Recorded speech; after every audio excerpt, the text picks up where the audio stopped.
Bonjour, est-ce que on est en live? Oui.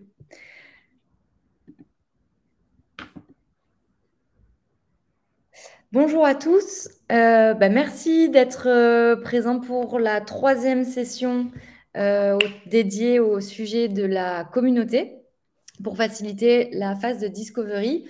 Aujourd'hui, Tancred va nous parler de comment on peut élaborer son programme communautaire.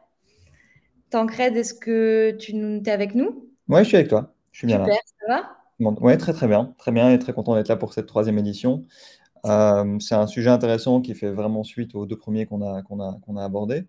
Donc, ouais, et j'ai pris quelques exemples aussi pour pouvoir illustrer ce que je vais partager aujourd'hui. Donc, ouais, très content d'être là. Super. Juste avant de te laisser la main, n'hésitez pas à venir mettre des commentaires sur le LinkedIn. On y répondra à la fin. Et n'hésitez pas non plus à rejoindre la communauté Discord si vous voulez creuser le sujet encore une fois avec nous ou nous poser des questions qui vous viennent en tête un peu plus tard. Je te laisse la main, Tancred. Ouais, À tout à merci. l'heure. À tout à l'heure. Alors, je vais partager mon écran. Tac.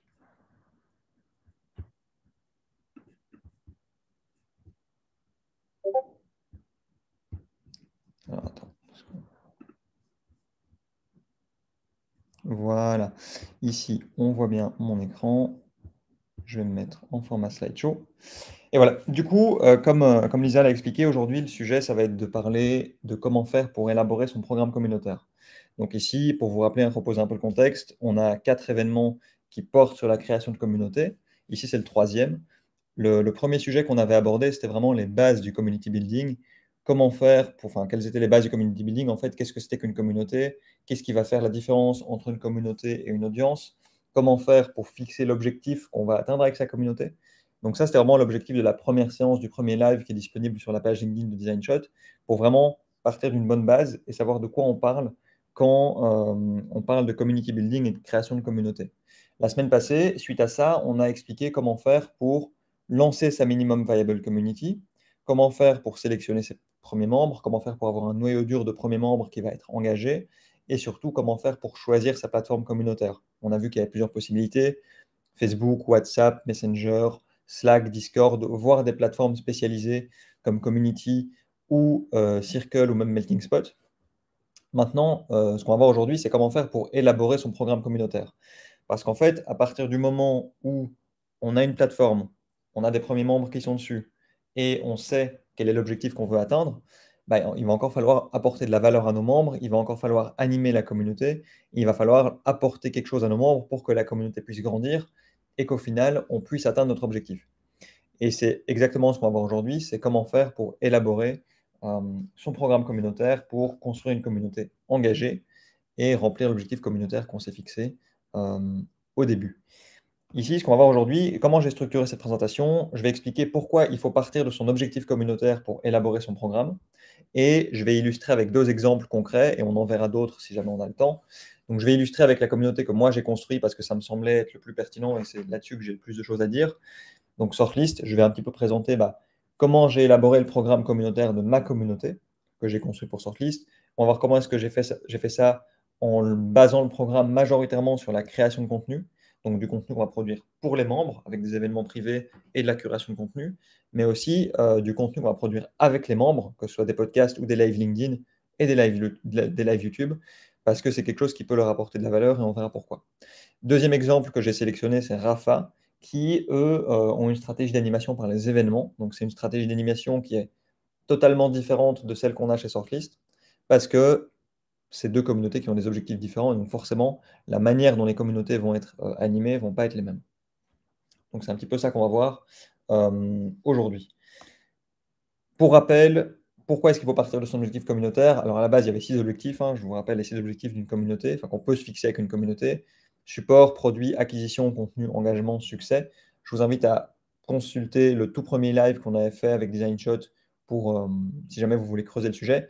Et concrètement, dans chacun de ces objectifs, j'ai mis des exemples. Donc, support, on avait Webflow et Asana. Produit, on a Nidé, Asphalt, Lego. Acquisition, on avait Rafa. Contenu, John Deere. Engagement, The Dinner Party Sephora et succès, plusieurs exemples, dont Sortlist. Donc ici, on a plusieurs exemples d'objectifs communautaires. En fait, tout va partir de l'objectif qu'on cherche à atteindre pour élaborer son programme.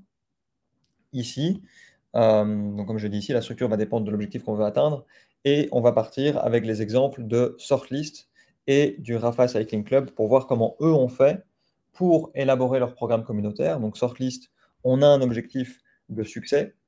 Donc on veut faire en sorte que nos membres aient plus de succès. Donc pour rappel, on construit une communauté d'agences et de directeurs d'agences. On veut les aider à avoir plus de succès dans la croissance de leur boîte. Bah ça, en fait, ce point de départ, ce postulat de départ, le fait de vouloir rendre nos membres plus successful, ça va influencer la manière dont on a élaboré notre programme communautaire. Même chose, Rafa, eux, ils ont construit une communauté dans l'idée de faire de l'acquisition, donc acquérir de nouveaux clients.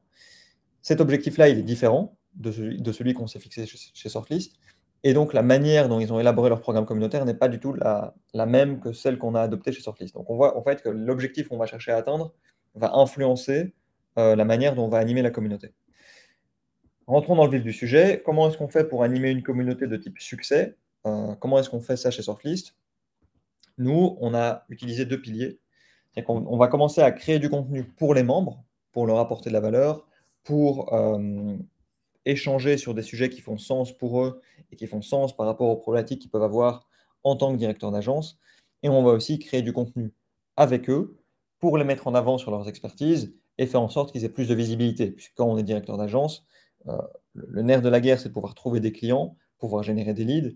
Et finalement, avec la communauté, on va chercher à les aider à aller dans cette direction en co-créant du contenu avec eux. Et ces deux piliers, ils vont se diversifier, enfin, ils vont se décliner de différentes manières.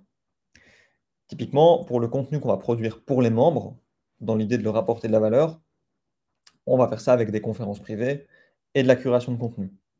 Pourquoi? Parce que c'est deux formats qui sont assez différents et qui peuvent être assez complémentaires. Au niveau des conférences privées, je vais donner plusieurs exemples. En général, on va faire ça en ligne sur Google Meet, à raison d'une fois par mois, même si là, dernièrement, on a eu un rythme qui était un peu plus élevé. On essaie de faire au moins un événement par mois en ligne sur un sujet qui peut être intéressant pour un directeur d'agence. Donc, typiquement, on a fait une séance sur comment faire pour détecter et recruter les meilleurs profils quand on a son agence. Ça, on l'a fait avec Elsa, qui est Head of Growth. C'est Shaper.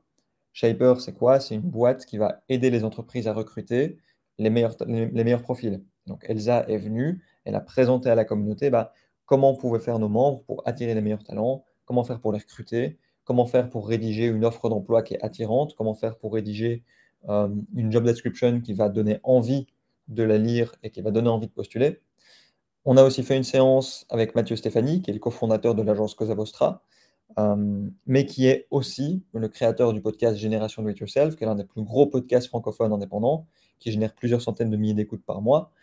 Et ici, l'objectif, c'était que Mathieu vienne un petit peu expliquer à nos directeurs d'agence comment est-ce que lui a fait pour créer son podcast, comment est-ce qu'il a fait pour le faire grandir, comment est-ce qu'il a fait pour développer son audience, comment est-ce qu'il fait pour produire des épisodes, etc. Et surtout, quel est l'impact que ça a eu sur son agence, que ce soit en termes de génération de clients, mais aussi en termes d'attraction de talents, puisque c'est un canal qui donne énormément de visibilité à sa boîte.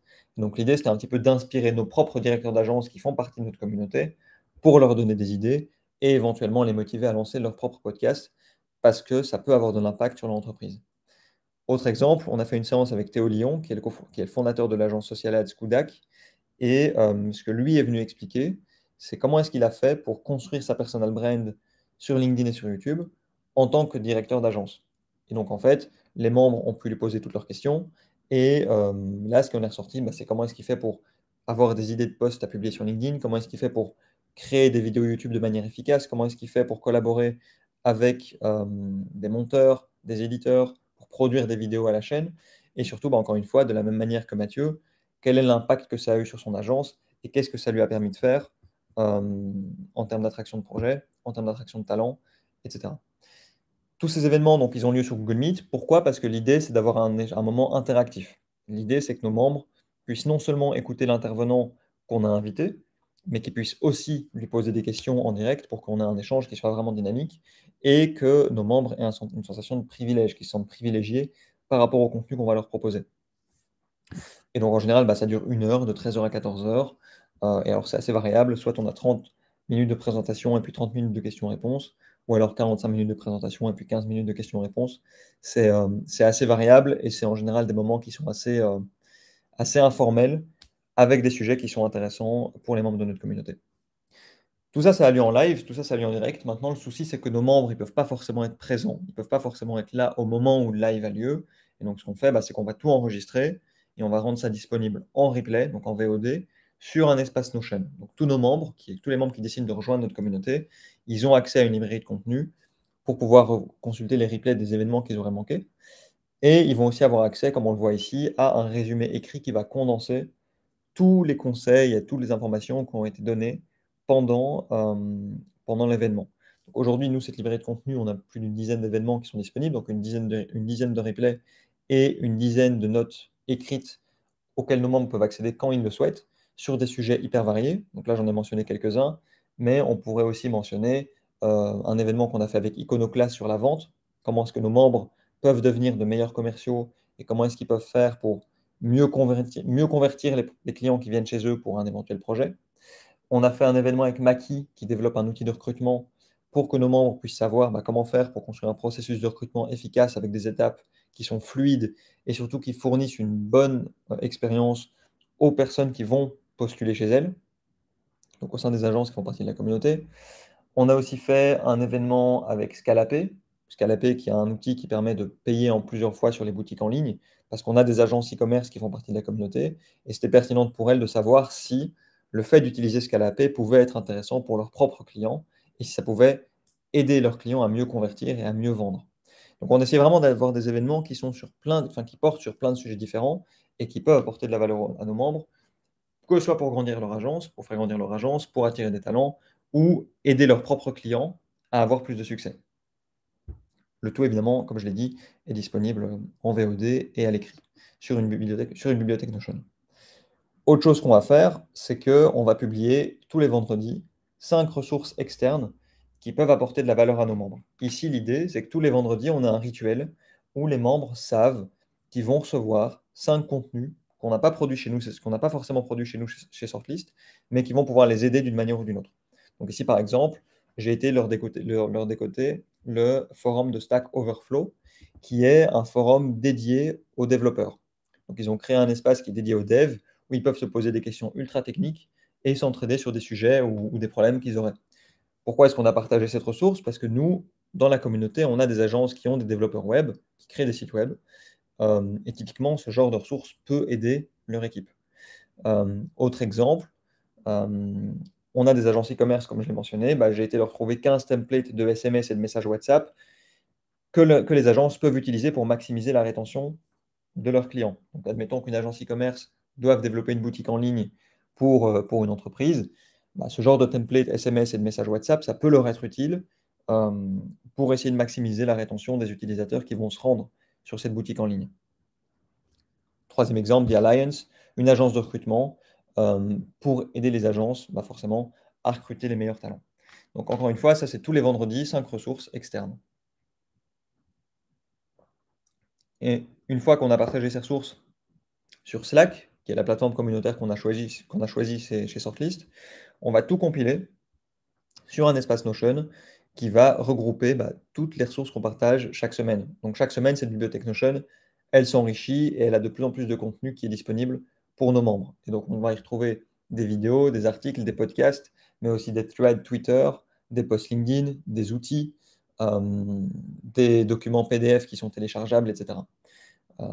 Ce qui fait qu'aujourd'hui, à partir du moment où une agence va rejoindre la communauté de Sortlist, elle va pouvoir accéder non seulement à tous les événements qu'on a déjà organisés par le passé en replay, tous les résumés écrits, mais aussi cette espèce de liste de ressources externes qui porte sur des sujets hyper variés et qui peut potentiellement la débloquer sur un sujet qui est problématique pour le moment.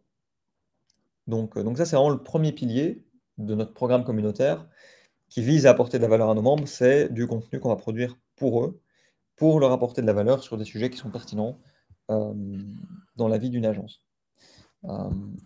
Donc ici, c'est assez intéressant de voir comment est-ce qu'on a élaboré ce programme, toujours dans l'idée d'aider nos membres à avoir plus de succès.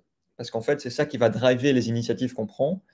À chaque fois qu'on va créer un contenu pour les membres, à chaque fois qu'on va organiser un événement, à chaque fois qu'on va partager une ressource externe, on va se demander si ça aide ou non nos membres à avoir plus de succès dans la gestion de leur agence.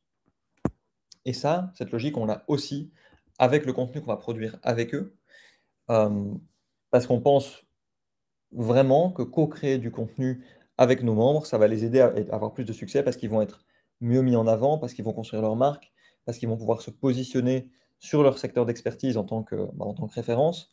Et ça, on le fait de deux manières. On le fait avec un podcast et des lives. Donc, on a vraiment deux formats différents que je peux vous présenter ici.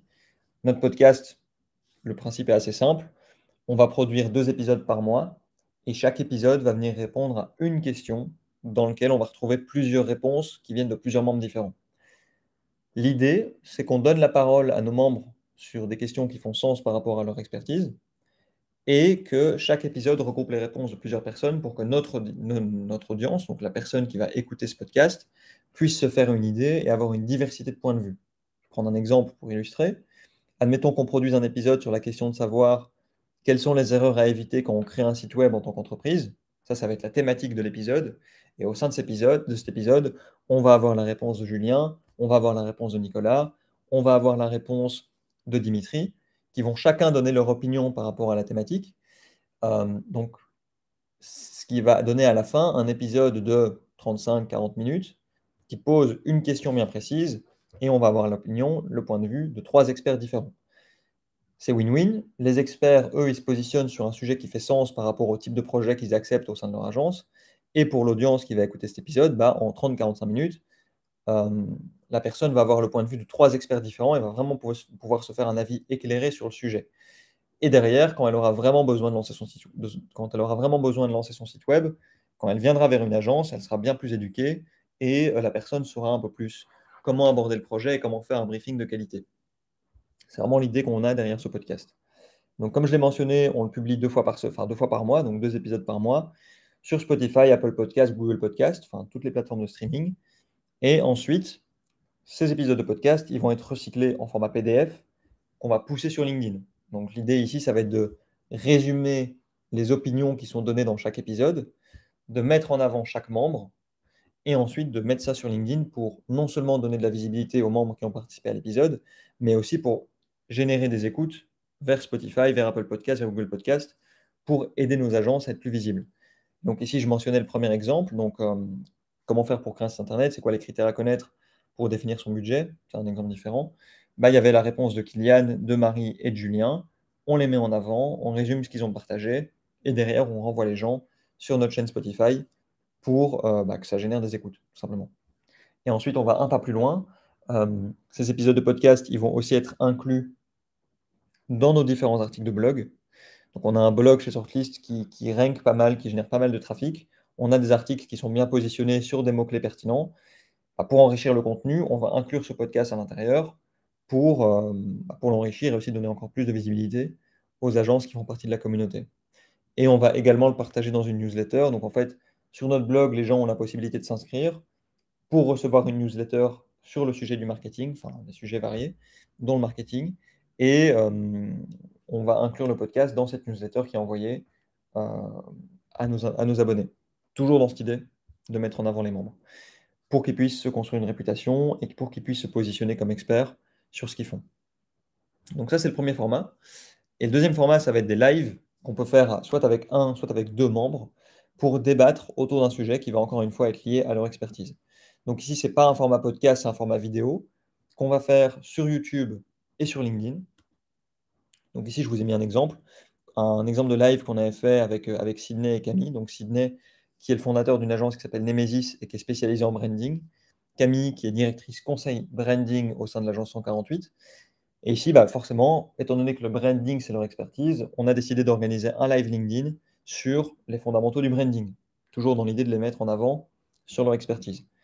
Quels ont été les résultats de ce live? On a généré plus de 5000 vues sur les posts promotionnels, donc les posts qui visaient à mettre en avant le live avant qu'il ait lieu et pour mettre en avant le replay, donc en aval. Et au total, au moment où j'ai créé le slide, aujourd'hui on est un peu plus haut, il y a eu 800 vues uniques sur ce live. Donc encore une fois, c'est hyper bénéfique. Pourquoi? Parce que nos membres, ils s'assoient 1 heure avec nous, ils ont un échange qui est intéressant, pertinent constructif sur un sujet qu'ils maîtrisent et sur un sujet sur lequel ils ont envie d'échanger puisque c'est leur métier. Ils ont de la visibilité sur cette expertise qui, derrière, va potentiellement pouvoir les aider à être plus visibles et à trouver de nouveaux clients. Et nous, derrière, chez Sortlist, ça nous fait du contenu intéressant qu'on peut de nouveau recycler de différentes manières, que ce soit en le mettant dans nos articles de blog, que ce soit en créant des posts LinkedIn, que ce soit en les mettant dans notre newsletter. Et c'est une boucle positive, un cercle vertueux qui se met en place. Donc au final, nous, on a choisi de créer du contenu pour animer notre communauté, non seulement parce que ça allait aider nos membres à avoir plus de succès, mais aussi parce que ça allait leur permettre d'avoir un sentiment de privilège, parce qu'ils accèdent à une information auxquelles toutes les agences n'ont pas forcément accès, notamment avec nos événements privés, nos replays et nos résumés écrits. Ce contenu, on va pouvoir s'en servir pour partager des messages au sein de notre espace sur Slack, que ce soit pour typiquement partager un replay, partager un podcast, partager un live qu'on a organisé, mais aussi pour générer du débat. Typiquement, si on va organiser un événement sur la question du recrutement, on peut partager le replay dans notre espace sur Slack, mais on peut aussi poser la question à nos membres de savoir comment est-ce qu'eux font pour recruter, comment est-ce qu'ils font pour attirer des talents, est-ce qu'ils ont déjà commis l'une ou l'autre erreur dans l'identification d'un talent qu'ils ont recruté et finalement il n'y avait pas un fit, et pourquoi c'était une erreur. Bref, ça va vraiment nous permettre d'animer notre espace communautaire pour générer du débat, générer des conversations et au final générer de l'engagement chez nos membres et donc de l'attachement à la communauté. Troisième avantage, c'est que ce contenu, ça va aussi nous permettre d'avoir un canal d'acquisition pour attirer de nouveaux membres. Encore une fois, je prends un exemple. Admettons qu'on organise un événement réservé aux membres de la communauté sur un sujet qui est intéressant. Admettons comment faire pour générer des leads ou comment faire pour construire sa marque personnelle en tant que directeur d'agence, et qu'on mentionne que seuls les membres de la communauté auront accès à cette information. Ça peut potentiellement donner envie à d'autres agences de nous rejoindre pour faire partie de la communauté. Et en final, nous, on fait grossir notre nombre de membres. Ce qui est bénéfique, évidemment, pour Sortlist. C'est aussi du contenu qu'on va pouvoir repartager, recycler, toujours dans l'idée d'attirer de nouvelles personnes. Et enfin, un quatrième avantage, c'est que ça va permettre de mettre en place un leaderboard et donc d'instituer une hiérarchie au sein de la communauté pour maximiser l'engagement. Je m'explique. On peut, sur base du taux de participation, sur base du taux d'engagement d'un membre, lui accorder des points et sur base du nombre de points qu'un membre va avoir, lui décerner un certain statut au sein de la communauté et donc lui donner certains avantages. Donc l'idée, ça va être de gamifier la communauté pour donner envie aux membres de participer aux événements, de co-créer du contenu avec nous, parce que s'ils le font, ils gagneront des points, ils seront mieux placés, mieux positionnés dans la communauté, et grâce à ce positionnement, ils auront accès à des avantages et à des privilèges. Donc ça, c'est aussi un avantage que le contenu présente. Maintenant, ici, ce qu'il faut bien retenir, c'est que c'est une communauté chez Sortlist qui est très fort axée sur le contenu, parce que le contenu permet à nos membres d'avoir plus de succès, et au final, ça nous permet de remplir notre objectif communautaire. Mais si on avait créé une communauté dans l'objectif de co-construire notre produit ou de faire de l'acquisition pure et dure, sans doute que le contenu n'aurait pas été le plus adapté, voire même si on avait été dans une autre industrie, un autre secteur, peut-être que cette stratégie n'aurait pas été la bonne. Et peut-être qu'il aurait fallu construire un programme communautaire différent. Ce qu'il faut vraiment retenir, c'est que l'objectif qu'on veut atteindre et notre secteur d'expertise, c'est deux éléments à prendre en compte pour, au final, élaborer un programme communautaire. Et chaque programme communautaire va être différent. Il peut y avoir des similitudes, mais selon l'objectif, selon notre secteur d'expertise, selon le type de membre qu'on va avoir, ça va vraiment varier. Et ici, je peux prendre un exemple qui est totalement différent, que j'avais mentionné au début de la présentation, qui est l'exemple de Rafa. Donc Rafa, pour vous donner du contexte, donc, ils ont créé une communauté de type acquisition pour attirer de nouveaux clients et au final générer plus de ventes. Ils sont actifs dans quel secteur? Rafa, c'est une entreprise qui est active dans le milieu du sport. Il s'adresse au cyclisme, aux cyclistes. Donc tous les passionnés de cyclisme, normalement, connaissent Rafa puisque c'est une marque qui est quand même assez remarquable. Et en gros, ce qu'ils font, ils produisent et ils proposent des produits dédiés aux cyclistes. Donc, ça va être des casques, des vêtements, des chaussures, des chaussettes, des gants, bref, tout le matériel, tous les accessoires dont un cycliste peut avoir, Rafa va le faire. Et va leur proposer sur une boutique en ligne. Donc ici, je vous ai mis un exemple. Voilà, vous trouvez des t-shirts, donc des trucs qui sont ultra collants, ultra moulants pour les cyclistes, On est sur des prix qui sont quand même un peu haut de gamme. On voit que le premier est à 240 € et le dernier, enfin, ça va entre 240 et 110 €, donc c'est pas forcément donné comme produit. Mais typiquement, Rafa, ils auraient pu s'arrêter là. Ils auraient pu se dire, on est une boutique en ligne, on fait un e-commerce de vêtements pour cyclistes, et basta, on s'arrête là. On va attirer nos clients en faisant de la publicité Facebook, de la publicité Instagram, et éventuellement en travaillant avec des influenceurs. Et ils auraient pu s'arrêter là finalement. Ils auraient pu vraiment faire une simple boutique en ligne avec des canaux d'acquisition assez classiques. Mais c'est pas ça qu'ils ont fait. Ils ont décidé d'aller un pas plus loin et ils ont décidé de créer une communauté dédiée aux cyclistes pour leur proposer de partager leur passion et pouvoir vraiment vivre leur passion du cyclisme ensemble. Donc ce qu'ils ont fait, c'est qu'ils ont créé le RCC, le Rafa Cycling Club, qui est une communauté forcément dédiée aux cyclistes et une communauté qui va donner accès à plein d'avantages différents. Et c'est vraiment impressionnant parce que ça ne s'arrête pas au fait de juste rejoindre d'autres cyclistes pour aller rouler ensemble. Le programme communautaire est vachement établi, vachement élaboré et propose énormément de choses dont les cyclistes peuvent avoir besoin. Ici, je vous ai pris un exemple. Donc, on va avoir accès à...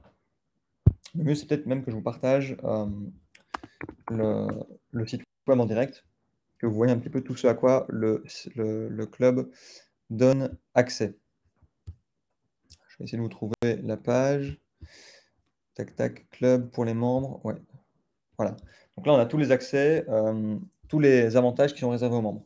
Donc, ils vont pouvoir accéder en avant-première à certains produits, donc des nouveautés les plus attendues qui sont développées par Rafa. Ils vont pouvoir accéder à une application mobile pour organiser toutes leurs sorties, pour trouver des parcours, pour découvrir de nouvelles régions. Ils vont pouvoir recevoir une assurance. Donc, typiquement, quand on fait du cyclisme, il y a toujours un risque d'avoir un accident. On peut tomber, on peut se faire renverser par une voiture, on peut avoir une défaillance sur le vélo. Bref, il y a pas mal de choses qui peuvent se produire quand on est en train de faire une sortie. Rafa va proposer une assurance à ses membres pour qu'ils n'aient plus la moindre inquiétude avant d'aller faire une sortie. Ils ont un réseau de cafés partenaires où les cyclistes peuvent s'arrêter, puisque quand on fait une sortie de 60, 80, 90, 120 km, on peut avoir envie de faire une pause à un moment donné. Rafa a développé tout un réseau de cafés partenaires où ses membres vont bénéficier d'un café à prix réduit. Hyper avantageux. Ils vont aussi pouvoir louer des vélos. Donc typiquement, admettons que moi je fasse partie du club Rafa Cycling et je suis basé à Bruxelles et puis je suis en vacances dans le sud de la France, j'ai pas forcément envie de trimballer mon vélo avec moi.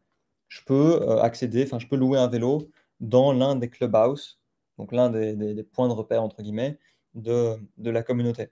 Et donc j'aurai accès à un vélo, peu importe où je vais, tant que je vais dans un endroit où je pourrais trouver un clubhouse. Il y a également des événements. Donc Rafa va organiser des événements et un summit par an pour rassembler tous les membres. Ils vont aussi pouvoir organiser des sorties communes sur Zwift. Donc Zwift, c'est un programme dédié aux cyclistes pour qu'ils puissent s'entraîner à l'intérieur. Donc typiquement, si on est en plein mois de décembre, on n'a pas forcément envie de sortir en vélo. Zwift est une application qui permet de s'entraîner et d'avoir des parcours en face de soi grâce à un iPad. Typiquement, le RCC, donc le Rafa Cycling Club, va permettre à ses membres de se retrouver pour jouer, entre guillemets, si on peut dire ça comme ça, ensemble sur cette application. Et puis alors, il y a d'autres exemples. Il y a un forum réservé aux membres, il y a des accès privilégiés à une application GPS. Donc typiquement, on peut avoir une réduction sur des services de navigation. On a accès à des produits type Peloton. Donc c'est quoi? Oui, c'est des protections solaires haute performance conçues pour les cyclistes. Donc ici, ils proposent 20% de réduction aux membres sur certains produits. Et voilà, donc là, j'en ai vraiment cité que quelques-uns. Mais l'idée, c'est vraiment de voir que l'objectif de Rafa, au final, c'est d'attirer des cyclistes pour que ces cyclistes achètent leurs produits. Cette communauté, le RCC, il propose tellement d'avantages, il propose tellement d'éléments qui sont hyper adaptés aux besoins que les cyclistes peuvent avoir, que non seulement c'est quasiment irrésistible et que si on commence à se mettre au vélo, on a forcément envie de rejoindre ce groupe, et on aura au final forcément envie d'acheter un t-shirt ou des gants ou un casque ou des chaussures ou des chaussettes qui ont été créées par Rafa. Mais en plus de ça, on aura forcément envie d'en faire partie, aussi pour partager notre passion avec d'autres personnes et faire des rencontres. Et donc, ici, c'est vraiment important de prendre un pas de recul et de se rendre compte que oui, le programme communautaire est impressionnant, de par la diversité et de par le nombre d'initiatives qui est proposé. Mais il ne faut pas oublier que ici, l'objectif pour Rafa, bah, c'est faire de l'acquisition et attirer des cyclistes et devenir une marque de référence. Et donc, on voit que le programme est complètement différent de ce qu'on a fait chez Surflist. Pourquoi? Parce qu'ils n'ont pas le même objectif que nous, mais aussi parce qu'ils ne sont pas sur la même, ils sont pas sur le même secteur et ils ne s'adressent pas à la même enfin, ils s'adressent pas à la même cible. Et c'est vraiment fait sur mesure pour leurs membres. Et donc, au final, ce qu'il faut vraiment retenir, c'est que si vous décidez d'élaborer un programme communautaire, il faut vraiment se demander quel est l'objectif que vous cherchez à atteindre, qui sont vos membres, quelle est votre audience, quelle est votre persona cible qui va constituer votre communauté, et dans quel secteur est-ce que vous êtes actif. Il faut vraiment regarder ces 3 éléments-là pour constituer un programme communautaire qui va être pertinent et qui donnera vraiment envie pour il puisse réussir. Ça, c'était vraiment les 2 exemples principaux, que je voulais mentionner. Donc c'était Rafa et Sortlist. On peut aussi en présenter d'autres. Il y a Chief. Chief, qu'est-ce que c'est? C'est une communauté qui est dédiée aux femmes qui ont un rôle de C-level au sein d'entreprises quand même assez grosses. Donc on va avoir Amazon, Netflix, Facebook, Mercedes, Nike, Audible, eBay, Samsung, IBM, Sony, Toyota, Squarespace, bref, des entreprises qui ont vraiment, une certaine ampleur. Et Chief va s'adresser aux femmes qui travaillent dans ces entreprises-là et qui ont un rôle de senior executive, qui ont un rôle de C-level. Pourquoi ils font ça? Leur but, ça va être d'aider ces femmes à s'entraider dans leur rôle pour continuer à faire grandir leur carrière. Et dans cette idée-là, dans cet objectif-là, il y a un membership qui a été créé qui va proposer plein d'avantages, typiquement un réseau pour que les personnes qui en font partie puissent échanger et se partager des conseils.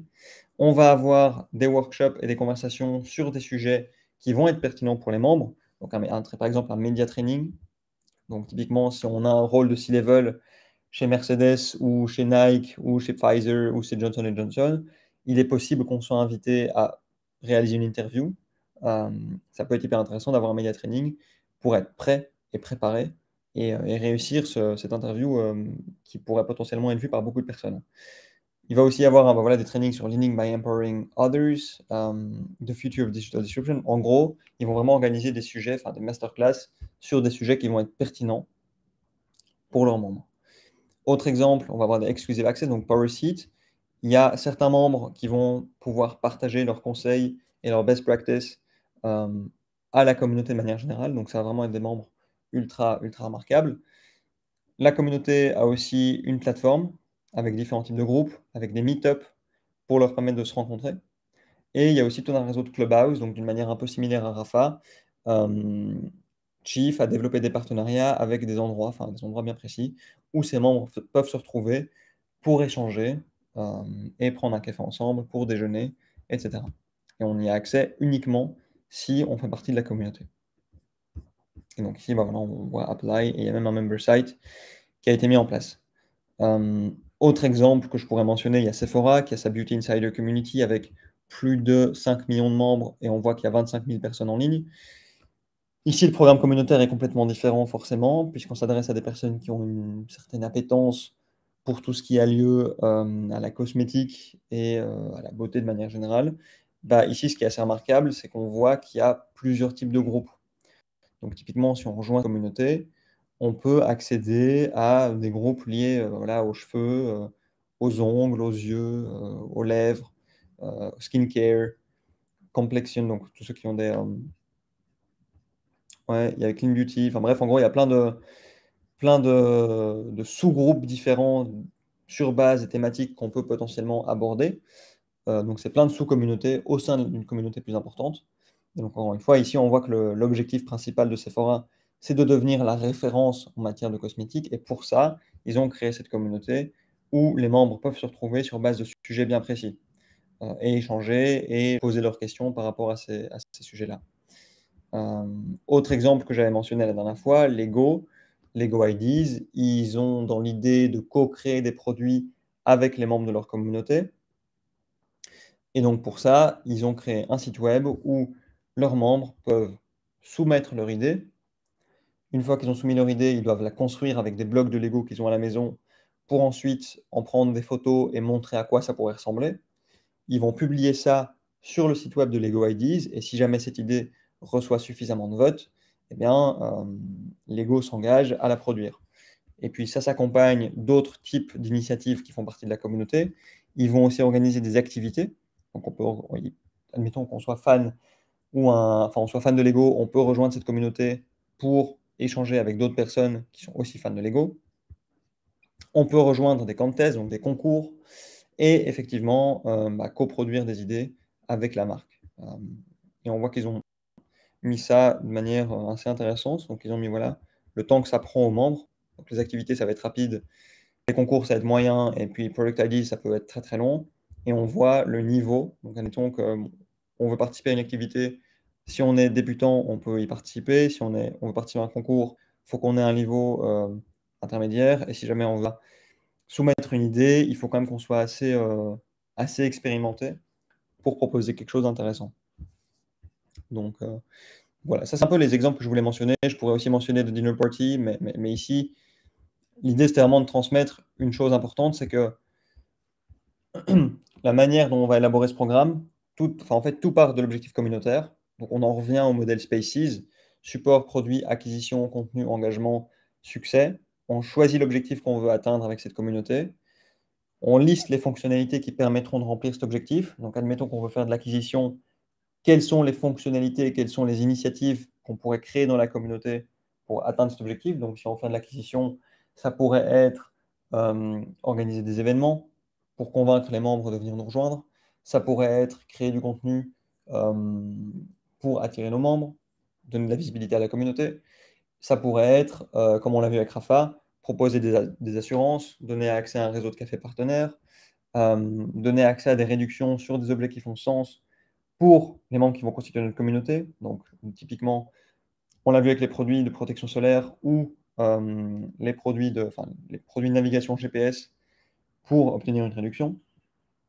Et ensuite, l'idée, ça va être de commencer petit et enrichir le programme au fur et à mesure. Pour reprendre l'exemple de Rafa, et même celui de Sortlist, le programme communautaire, il n'a pas été mis en place en 2 semaines, ça a pris du temps. Rafa, c'est clair que leur programme communautaire n'a pas été élaboré en une journée. Je suis persuadé qu'ils ont fait ça petit à petit et qu'au plus le temps a passé, au plus ils ont enrichi ce programme. Et chez Sortlist, nous, clairement, comment est-ce qu'on s'y est pris? On a lancé notre programme communautaire au mois d'octobre 2021. On a commencé avec un premier événement, puis un deuxième. On a commencé à enregistrer ces événements et à les proposer en replay, puis à l'écrit. Puis on s'est dit que ce serait intéressant de co-créer du contenu avec nos membres pour les mettre en avant. On a commencé avec un podcast, puis plusieurs podcasts. Et puis ensuite, on s'est dit que ça pourrait être intéressant de varier les formats en organisant des live LinkedIn, qu'on a ensuite commencé à mettre en avant dans notre newsletter, etc. Donc au final, ce qu'il faut vraiment retenir, c'est de commencer petit. Qu'est-ce qui peut rapidement apporter de la valeur à vos membres pour mettre en place un cercle vertueux? Et une fois que vous maîtrisez l'un des aspects, enfin, le premier aspect de votre programme communautaire, qu'est-ce que vous pouvez mettre en place pour l'enrichir? Quelles sont les nouvelles initiatives et les nouvelles activités que vous pouvez proposer pour toujours apporter plus de valeur à vos membres, de manière à vous rapprocher de votre objectif communautaire? Donc ça, c'est vraiment la chose à retenir. Objectif, lister les fonctionnalités, commencer petit, itérer et puis enrichir le programme petit à petit. Ici, je vous ai donné plusieurs exemples, mais n'hésitez pas, si jamais vous voulez d'autres exemples, j'en ai pas mal. Et en tout cas, ici, il nous reste une petite vingtaine de minutes pour pouvoir échanger. Si jamais vous avez la moindre question, je serais ravi d'y répondre. Et voilà, c'est un peu ça que je voulais vous présenter dans ce live LinkedIn. Merci Tancred. De rien. C'était encore une fois super intéressant.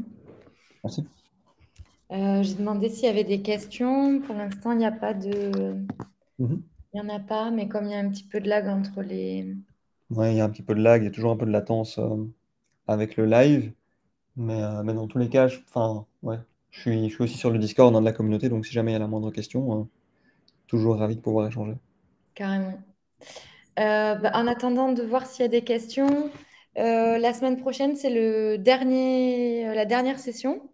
Mhm. Pareil, hein, le mercredi à 14 h. C'est sur connaître le ROI de sa communauté. Ouais, Du coup, c'est quoi un peu les points majeurs c'est de un cette gros sujet. question-là? Mm. C'est un gros sujet parce qu'en fait, à partir du moment où tu lances une communauté, donc quand tu arrives à ce stade où tu as un programme et que tu arrives à avoir des membres engagés, l'une des questions, ça va être de mesurer l'impact.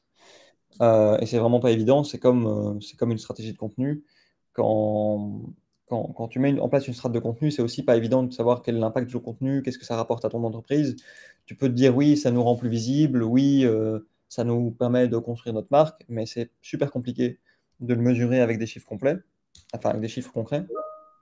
Et donc la semaine prochaine, ça va être un petit peu l'idée, ça va être de voir comment tu peux mettre des chiffres sur ton initiative communautaire. Euh, et pour moi, il y a plusieurs manières de le mesurer. Tu peux regarder le nombre de personnes qui t'ont rejoint par ce canal, donc combien de personnes ont rejoint sont devenus clients de ta boîte grâce à la communauté. Donc typiquement, Rafa, il pourrait faire une étude et mesurer, voilà, comment est-ce que vous avez entendu parler de nous. Si c'est par le RCC, bah, ils peuvent dire clairement, OK, notre communauté est rentable.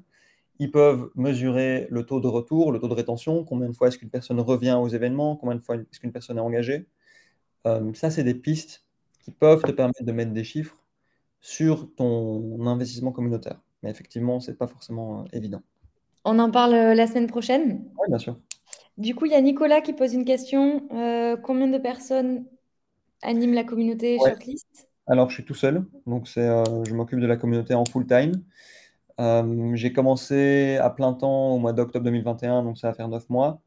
Et j'ai un background de content manager, ce qui est hyper utile parce que, comme je l'ai expliqué, bah voilà, le contenu a un rôle central et j'avais 2 ans d'expérience de content manager, donc j'avais déjà créé beaucoup de contenu et ça m'aide à pouvoir produire plus rapidement et en plus grande quantité. Donc ouais, je suis en solo et en général, c'est souvent le cas dans les entreprises, enfin, à part dans les plus grosses boîtes évidemment, mais tu as souvent un community builder qui s'occupe de construire la communauté et d'animer. Rafa, à Oui. mon avis, ils sont plusieurs, hein. C'est pas possible qu'il y ait qu'un seul mec, hein, par contre.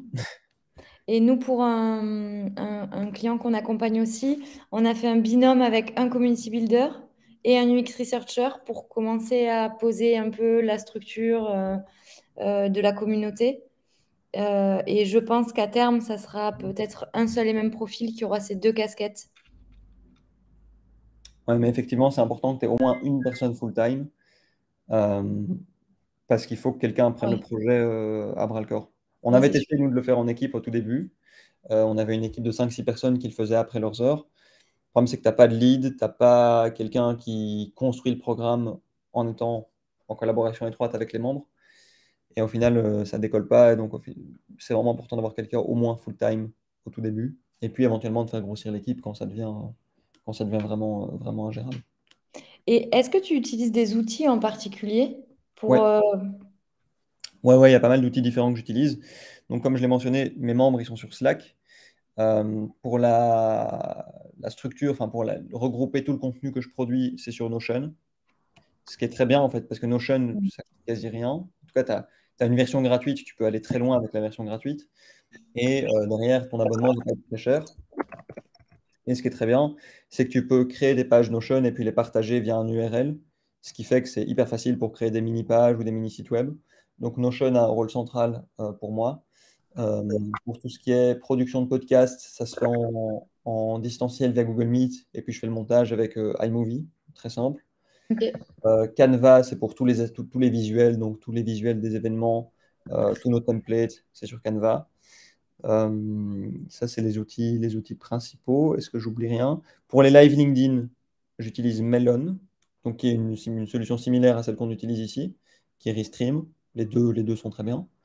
Euh, les podcasts, c'est Spotify, Google Podcast. Oui, ça c'est important. Pour diffuser le podcast et le hoster, pour l'héberger, j'utilise Anchor, donc Anchor.